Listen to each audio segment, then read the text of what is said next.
flame of these heirlooms had a pistil that was inside that sheath. So that's why I'm saving this variety, because I know it's there. I didn't cage it or anything. It's safe from cross-pollination. Most of it is going to be self-pollinated, but if there is an insect walking across it, there could be some cross-contamination. So this is another case like taking the umbel, bagging the umbel. A lot of times tomatoes, you'll see the flowers in clusters. You can put a little bag around that cluster when you see that the blooms are developing, and then you know that's your way to isolate that particular tomato. And a lot of these that have the protruding pistil are what are phrased heirloom tomatoes. They're older varieties that have not been bred to be more controlled self-pollinators. So that is a very easy method, because it doesn't take much. It's just a nice loose towel can even do that, or a piece of fine mesh netting can do that, and a tie around that. So that's one way you can do that. And knowing what I know now, just to point out, mistakes are learning opportunities. They're never failures. Don't even think about failure. It's just we're moving forward.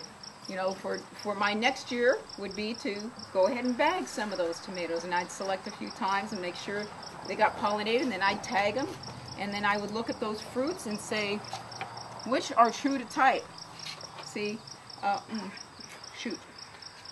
the two that I did there were a little longer. They called pear-shaped, and this is more round, and this is kind of peewee.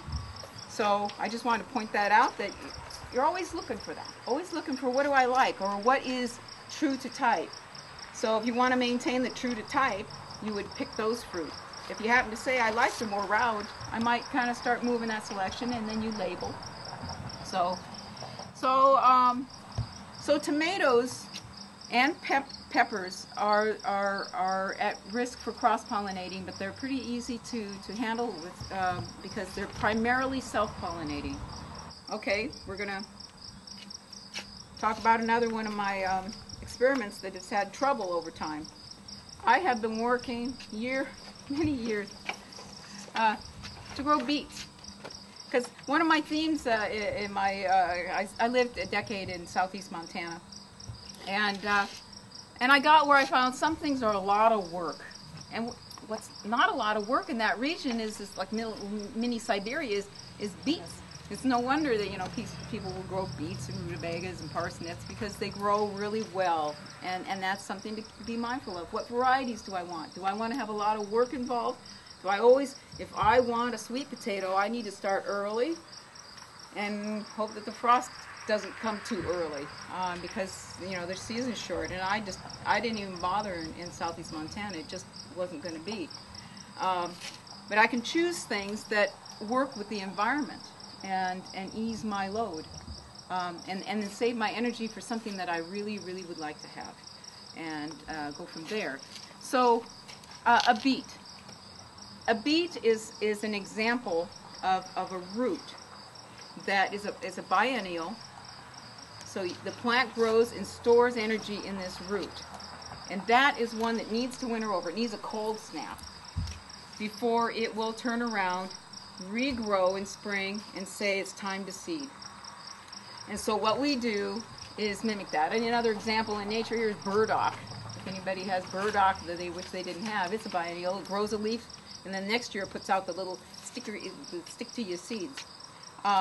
So we take that beet and either winter it over the ground, mulch it over, or pull it out and keep it in a root cellar and bring it back out. So I did that with beet. I grew an heirloom beet, Detroit Tark Red it's called, and I had it, and I planted it in the ground. I had my variety of beets, and they were growing these wonderful greens, but it happened really early, and I went out one day, and every doggone one was pulled up by the deer.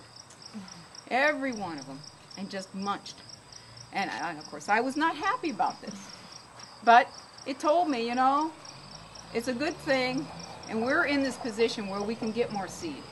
But if that were my only seed, I'd be going, oh my God. So it's just, I balance those things, that we are in a great position here where those aren't at risk. That's not at immediate risk.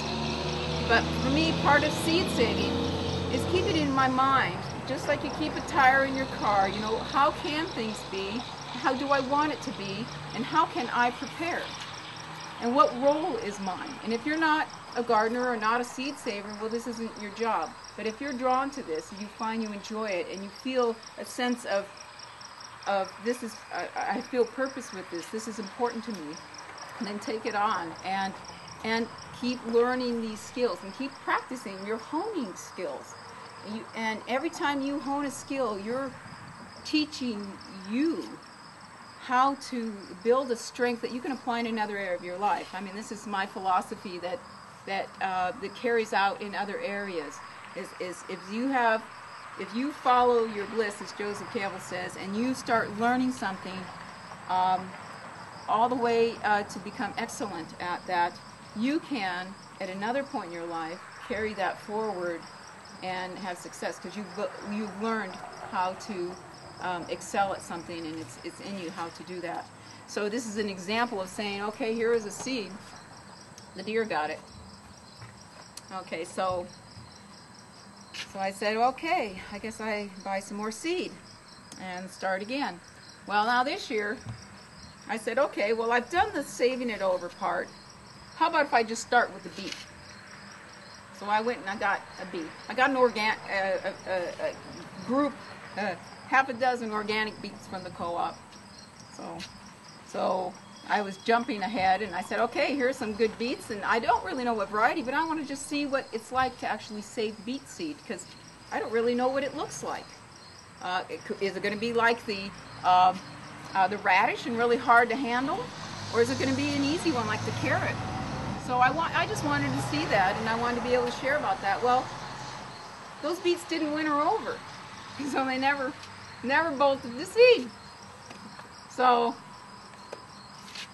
I guess part of my story is just saying, you know, it doesn't always work, but you keep doing things. So this year, where I'm having what I'd call success, is I got a number of really what I think are nice delicata squashes.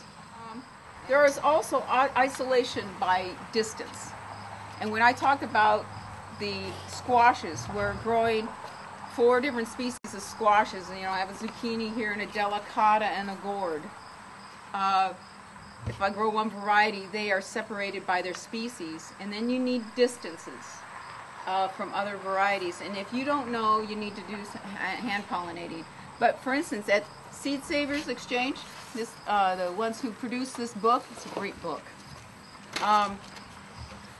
They had a weekend, their expose here this summer, and I went for the first time. I'd been wanting to go for a decade, and I got to go this year because it's just up north. They do a lot of isolation. They have isolation gardens. They're basically that are half a mile apart from each other with forest all around. So they have geography of a forest, little valleys to isolate, where they can grow a patch of corn, which is wind pollinated from another little patch of corn, and they don't get cross pollination, and from the corn farmers 2 miles away. So that's a distance isolation when you know that a variety is at risk. They also have isolation with cages. They have these huge cages, and they actually have little bee nuke hives that are in there as pollinators that fly around in that big cage. It's the size, twice the size of this area here, to do their isolating, pollinating. Another way to isolate, in my example would be with onions, is time. Different varieties will bloom at different times. There is a winter over onion that comes up right away. Does anybody have that in their garden? It just comes up first thing in the spring, and then these big heads go to bloom. Well, they bloom. If you wintered over another variety of onion, you know, your typical table onion, let's just call it, they bloom a lot later. So what you have is time. You can plant one variety of lettuce, and then another variety of lettuce,